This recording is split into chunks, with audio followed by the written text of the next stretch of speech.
স্বাভাবিক নির্যাতন কিংবা র্যাগিং নয়, এবার বিশ্ববিদ্যালয়ের পড়ুয়ার আত্মঘাতী হওয়ার পেছনে একেবারেই যৌন নির্যাতনের অভিযোগ তুলেছে পরিবার। ছাত্রের আত্মহত্যার ঘটনায় র্যাগিং এর অভিযোগ আনল পরিবার। সোমবার গভীর রাতে গাজল থানায় অভিযোগ দায়ের করা হচ্ছে। পাশাপাশি উত্তরবঙ্গ বিশ্ববিদ্যালয়ের উপাচার্যের কাছেও তদন্ত চেয়ে ইমেল মারফত অভিযোগ জানিয়েছে পরিবার। সোমবার সকালবেলা কচুয়া এলাকায় বাড়ির বাথরুমে গলায় গামছা দিয়ে আত্মহত্যা করে উত্তরবঙ্গ বিশ্ববিদ্যালয়ের ইতিহাস বিভাগের এর প্রথম বর্ষের পড়ুয়া উত্তম মার্ডি। পরিবার প্রথম থেকেই মৌখিকভাবে অভিযোগ করেছিল, হোস্টেলে সিনিয়র দাদাদের অত্যাচার সহ্য করতে না পেরে আত্মহত্যা করতে বাধ্য হয়েছে উত্তম।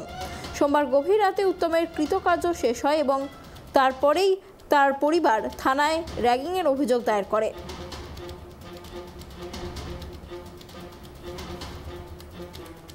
এ বিষয়ে বিস্তারিত কথা বলবো, আমাদের সঙ্গে সরাসরি ঘটনাস্থল থেকে রয়েছে আমাদের প্রতিনিধি রহুল।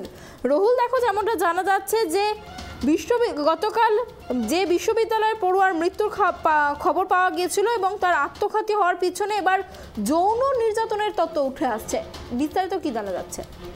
একেবারেই অনন্যা, একদম গুরুত্বপূর্ণ অভিযোগ। গতকাল আমরাই ব্রেক করেছিলাম প্রথম উত্তরবঙ্গ বিশ্ববিদ্যালয়ের পড়ুয়ার কিন্তু গলায় ফাঁস লাগিয়ে আত্মহত্যার খবর, এবং সেই খবর প্রকাশের পর থেকেই কিন্তু নানান রকম ভাবে একটি র্যাগিং এর কিন্তু আওয়াজ এবং ক্যাওয়াজ হচ্ছিল এলাকা জুড়ে। যে ছাত্র কিন্তু নিগ্রহ হয়েছে, নিগ্রহর পরে মানসিকভাবে ভেঙে গেছিল, তারপরেই কিন্তু সে বাথরুমে কিন্তু গিয়ে গলায় ফাঁস লাগিয়ে আত্মহত্যা করে।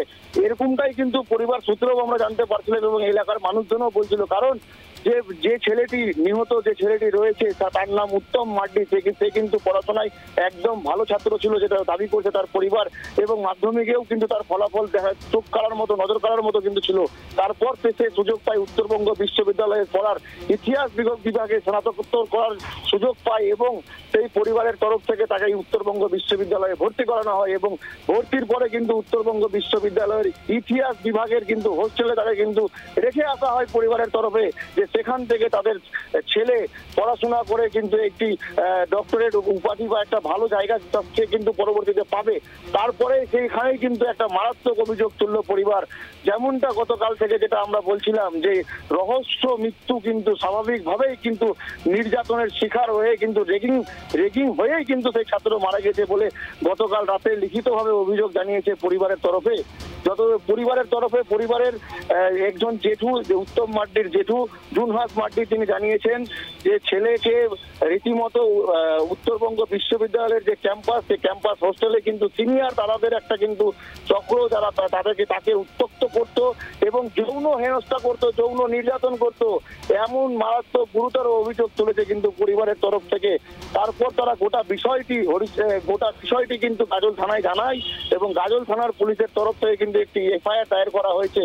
এবং তার পাশাপাশি গাজল থানার তরফে এবং পরিবারের তরফে উত্তরবঙ্গ বিশ্ববিদ্যালয়ের উপাচার্যের কাছে মেল মারফত কিন্তু একটি অভিযোগ দায়ের করা হয়েছে। যদিও এ বিষয়ে কিন্তু উত্তরবঙ্গ বিশ্ববিদ্যালয়ের তরফে কোনো রকম কোনো প্রতিক্রিয়া এখনো পর্যন্ত পাওয়া যায়নি। অনন্যা, অনেক ধন্যবাদ রহুল আমাদের সঙ্গে থাকার জন্য। আপনাদের আরও একবার জানিয়ে রাখি যে গতকাল উত্তরবঙ্গ বিশ্ববিদ্যালয়ের ইতিহাসের এর প্রথম বর্ষের পড়ুয়া উত্তম মার্ডি আত্মহত্যার অভিযোগ সামনে এসেছিল, এবং আজ পরিবারের তরফে যেটা অভিযোগ করা হয়েছে এবং থানায় অভিযোগ দায়ের করা হয়েছে যে তাকে শুধুমাত্র র্যাগিং নয়, একেবারে যৌন নির্যাতন করে মেরে ফেলা হয়েছে, এমনটাই অভিযোগ তুলেছেন পরিবারের সদস্যরা।